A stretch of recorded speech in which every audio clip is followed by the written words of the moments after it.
চলতি অর্থ বছরে কৃষি ও পল্লী ঋণ বিতরণের লক্ষ্যমাত্রা ৩৯,০০০ কোটি টাকা নির্ধারণ করেছে বাংলাদেশ ব্যাংক, যা গেল অর্থ বছরের চেয়ে ২.৬৩% বেশি।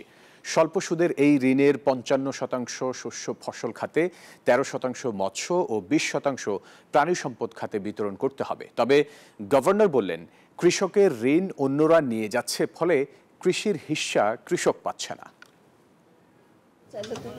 কৃষি প্রধান এদেশের জিডিপির ১৩% অবদান কৃষি খাতের, যেখানে মোট শ্রমজীবীর ৪৪.৪১% প্রত্যক্ষভাবে কৃষির সাথে জড়িত। কৃষি ও পল্লী ঋণের ক্রমবর্ধমান চাহিদার কথা বিবেচনায় রেখে চলতি ২০২৫-২৬ অর্থ বছরের লক্ষ্যমাত্রা ৩৯,০০০ কোটি টাকা নির্ধারণ করা হয়েছে। মোট ঋণের মধ্যে ১০,২২০ কোটি টাকা বিতরণ করবে বাংলাদেশ কৃষি ব্যাংক ও রাজশাহী কৃষি উন্নয়ন ব্যাংক। সোনালী জনতা ও অগ্রণী সহ রাষ্ট্র মালিকানাধীন মোট ৬টি ব্যাংক বিতরণ করবে ৩,৬৫৭ কোটি টাকা। বিদেশি ব্যাংক ১,৫৯৩ কোটি এবং বেসরকারি ৪১টি বাণিজ্যিক ব্যাংক বিতরণ করবে ২৩,৫২৭ কোটি টাকা। চলতি অর্থ বছরের কৃষি ও পল্লী ঋণ নীতিমালা এবং কর্মপরিকল্পনা ঘোষণাকালে বাংলাদেশ ব্যাংকের গভর্নর বলেন, কৃষকের ঋণ অন্যরা নিয়ে যাচ্ছে, ফলে বঞ্চিত হচ্ছে কৃষক। যতদিন পর্যন্ত আমরা নর্মাল ফ্লো অফ ফান্ডকে নিতে না পারি, স্বাভাবিক বিজনেস, সেটা কিন্তু আমাদের এই লেভেল অফ লেন্ডিংটাকে সাপ্রেস করে রাখবে। এটা টার্গেট অ্যাচিভ করলে হবে না, কারণ টার্গেট এবছরের target ২.৭%, which is very unambitious.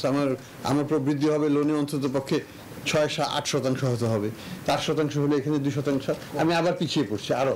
আমার মানে এগ্রিকালচারের যে হিস্সাটা, সেটা কিন্তু তারা পাচ্ছে না। কৃষি ঋণ নীতিমালা পরিবর্তনের কথাও বলেন গভর্নর। ক্রপ সাইকেল যদি ১২০ দিন হয়, ৪ মাস, সাথে আমাকে বিক্রি করার জন্য আরো ২ মাস সময় দিতে হবে, তাহলে ৬ মাসে একটা ক্রপ সাইকেল আমি করতে পারি। এবং এটা শুরুটা হবে ক্রপ আগে এবং ৬ মাস সামনে রেখে তাকে দিতে হবে। আমরা ইনসেন্টিভাইজ করতে চাই না যে কৃষক তার ঋণ শোধ করবে না।